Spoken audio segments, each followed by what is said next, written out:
Welcome to Secrets of the Great Pyramid.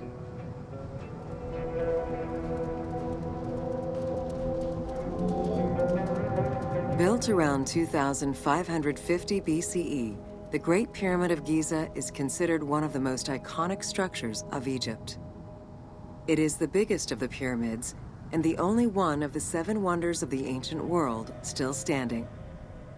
The numbers associated to the Great Pyramid of Giza are impressive. A workforce of over 20,000 people, 6 million tons of stone, and 20 years of construction. It was a massive undertaking for a pharaoh's tomb.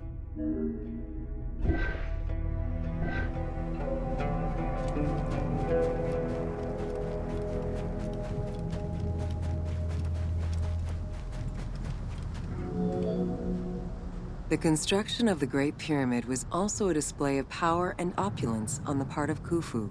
It is part of the pharaoh's vast funerary complex, which also includes 2 temples, 3 satellite pyramids, a causeway, and a builder's necropolis. We can guess that the intent behind the construction of these monuments was Khufu's way of declaring himself one of the most powerful pharaohs to rule a unified Egypt.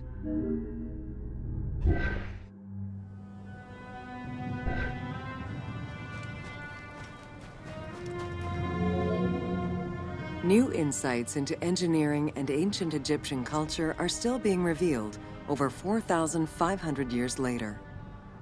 For example, a recently unearthed papyrus offers a glimpse into the life of a tradesman at the time of the pyramid's construction. Also, a logbook belonging to a team leader during the building gives details on the craftsmen, their work schedules, and the raw materials required.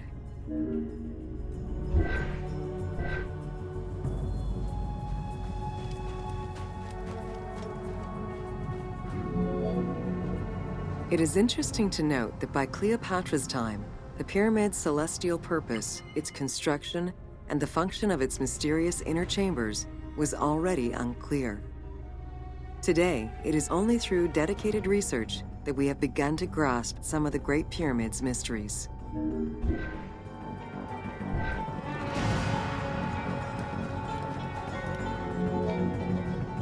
The Egyptians had polished their design for centuries by the time work on the Great Pyramid began. Intended as a tomb for Khufu, the Great Pyramid's structural design has been considered to be nearly perfect by engineers and historians ever since.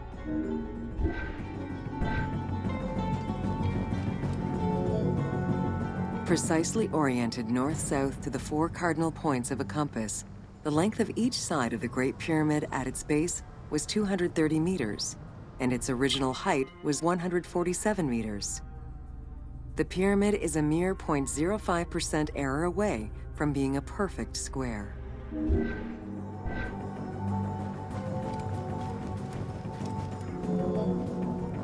In order to achieve the shape of a true pyramid, the design required many considerations in the planning phases as well as precision during execution. It was especially critical that they control the angle of inclination on all sides at every stage of construction.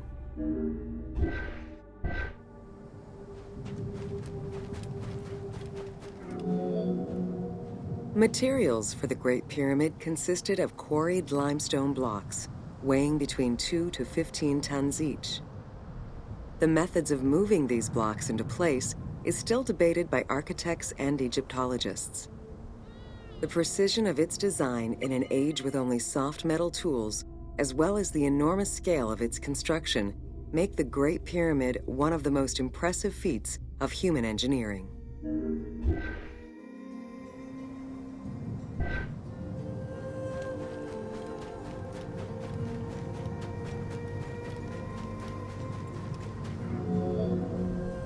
It's estimated that it took between 600,000 and 2 million blocks of stone to build the Great Pyramid. Experts calculate it would have required men to move 12 blocks every hour around the clock for 20 years to place the 2.3 million stones the monument is made of.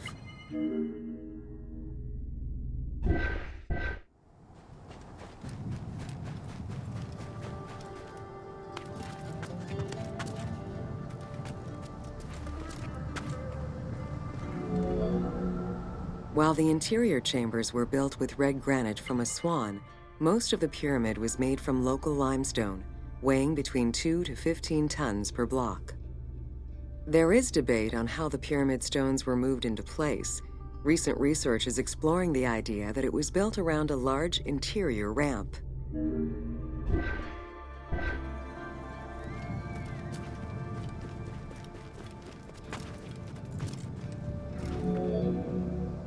The recently discovered logbook confirms that the high-quality limestone of the outer casing was brought by boat across the Nile from a quarry in Tura. Once complete, the smooth white polished stone of the Great Pyramid would have reflected the sunlight like a beacon, earning it the name the Horizon of Khufu.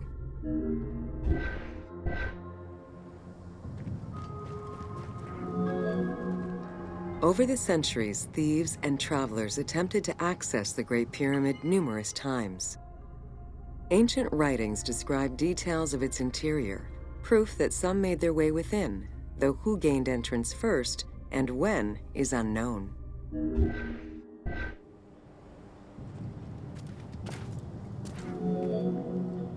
The main entrance of the Great Pyramid is located 17 meters above ground level. It faces north, likely in order to align with the North Star. Though the entrance passageway had been discovered in antiquity, any further access into the Great Pyramid was stopped by massive vertical slabs of rock. As such, present-day visitors to the pyramid must use the robber's entrance.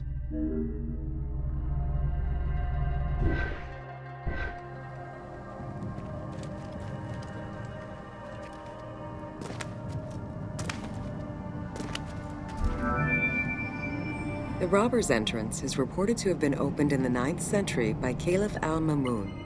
In search of treasure, the Caliph had his men dig their way inside the Great Pyramid. The most likely scenario is that they enlarged a corridor which had been created by tomb robbers during antiquity. As such, this is how the team can justify access to this wonder.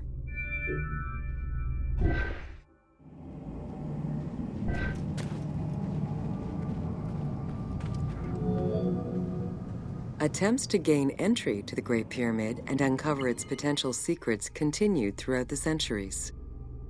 In the 19th century, the belief that another entry existed at the south side resulted in a hole being blasted into the pyramid's side, with no results for the damage that was done. While the search is still ongoing today to uncover more hidden rooms and passageways, conservation is the primary concern of all such efforts.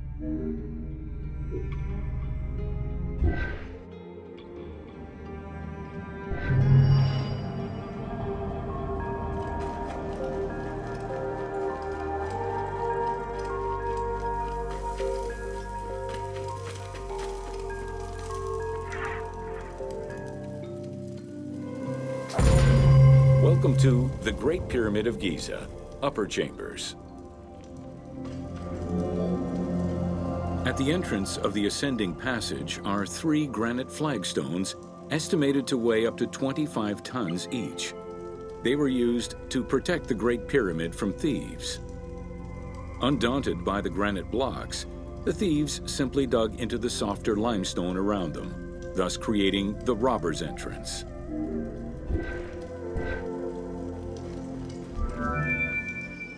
While in reality the robber's entrance is one single cavity which leads to both passages, in the game, the team created individual accesses to either passage.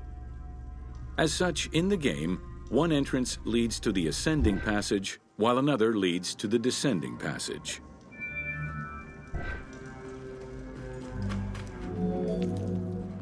The ascending passageway of the Great Pyramid provides a direct path into the Grand Gallery and is accessed 30 meters from the entrance along the descending corridor.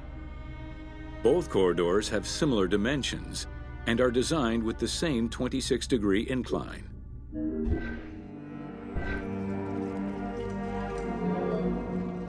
The ascending corridor has smooth masonry on its walls, and the layout includes many trapezoidal stones. Both the floor and ceiling of the passageway indicate that the passage was enlarged, possibly during or after the funeral, to allow workers room to move granite blocks meant to plug the corridor.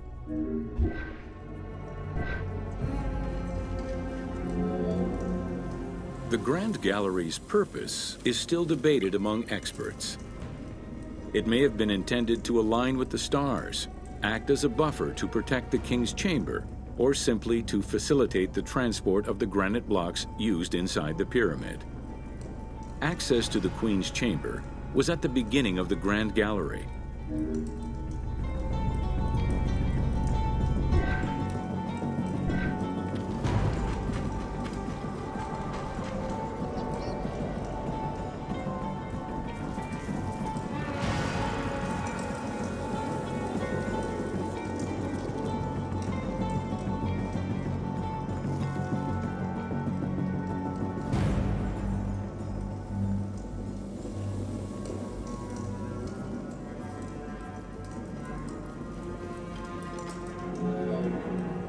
Though this room is referred to as the Queen's Chamber, it is believed that there was no queen buried here. Based on their knowledge of earlier pyramids, Egyptologists believe it was more likely intended as the king's serdab, a chamber meant to contain the Ka statue, which would in turn house the king's spirit.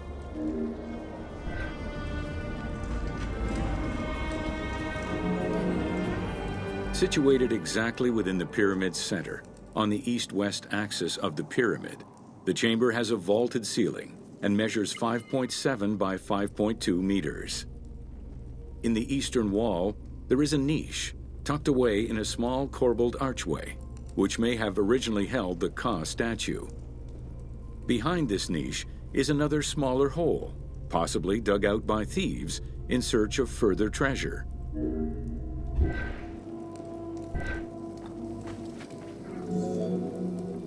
In the 19th century, two shafts were found running through the north and south walls. They each run in a horizontal line for 2 meters before sloping upward, and both are closed off with limestone blocks fitted with copper handles.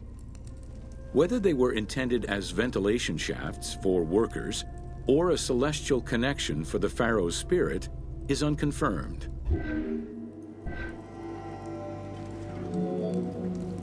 A recent scan of the room indicated the presence of an unknown cavity hidden behind the north face of the walls over the descending corridor. Further investigation is still ongoing to ascertain the nature of the anomaly, so as to avoid risking damage to the monument.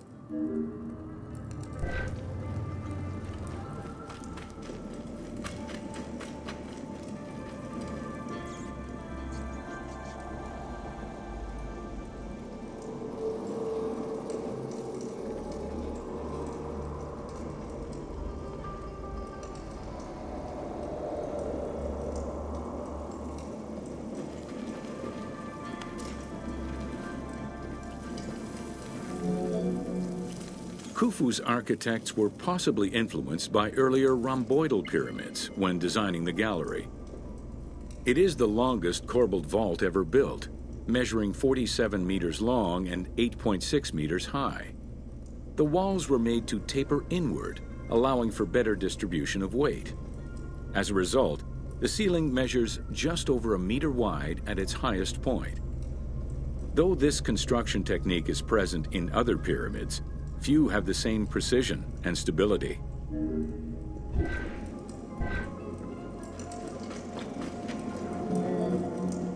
While the space is visually dramatic, the gallery seemed to serve a practical function, though what exactly remains uncertain.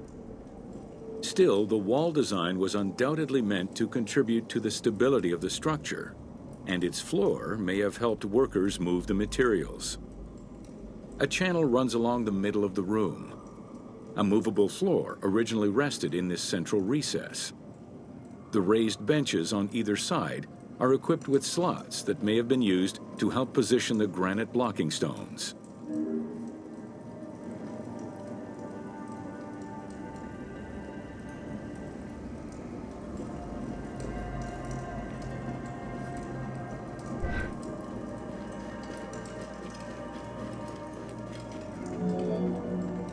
At the end of the Grand Gallery, is the entrance to the antechamber leading to the king's chamber.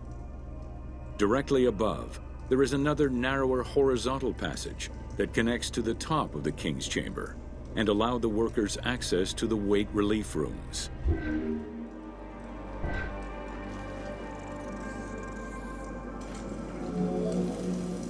The far end of the Grand Gallery leads to a small antechamber with a portcullis, preventing access to the king's chamber.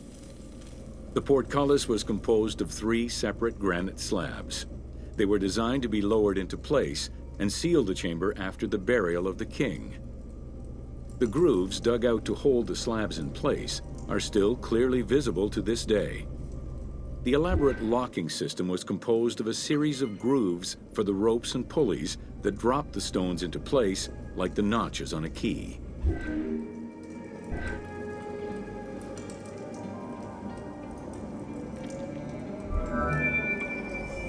For the purposes of the game, the team elected to remove the portcullis slabs in order to grant the player access to the king's chamber.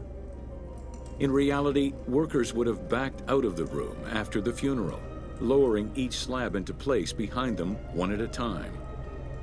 Each of the 3 stones were smashed by looters centuries later, and evidence of their break-in is still evident.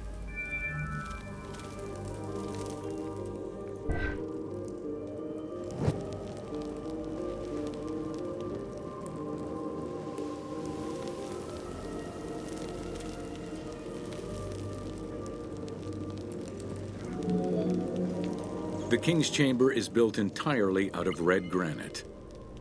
The King's Chamber measures 5.8 meters in height. It has an imposing cover of 5 stacked levels above, with granite beams weighing 25 to 40 tons each. The uppermost level is surmounted by a vault of stones, arranged in chevrons to bear the enormous structural load. As in the Queen's Chamber, 2 shafts extend out from the room towards the north and south faces of the pyramid. They measure nearly 64 meters until they are blocked by copper-handled granite plugs. Some experts in the culture of the Old Kingdom believe that the shafts were thought to lead the king's soul to the stars, with the incarnation of the pharaoh as the god Ra, represented by the northern well, and the god Horus by the southern well.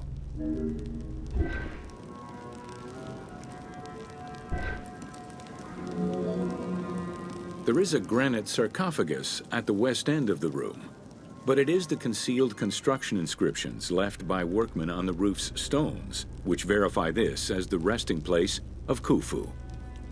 The sarcophagus was recorded as being empty when it was discovered, and its design indicates that there was once a lid in place. It's possible that this sarcophagus is only a cenotaph in memory of the pharaoh, but was never actually meant to receive the body. Khufu's mummy was never found. It is hoped that as of yet undiscovered hidden rooms and shafts of the pyramid may provide an answer as to its location.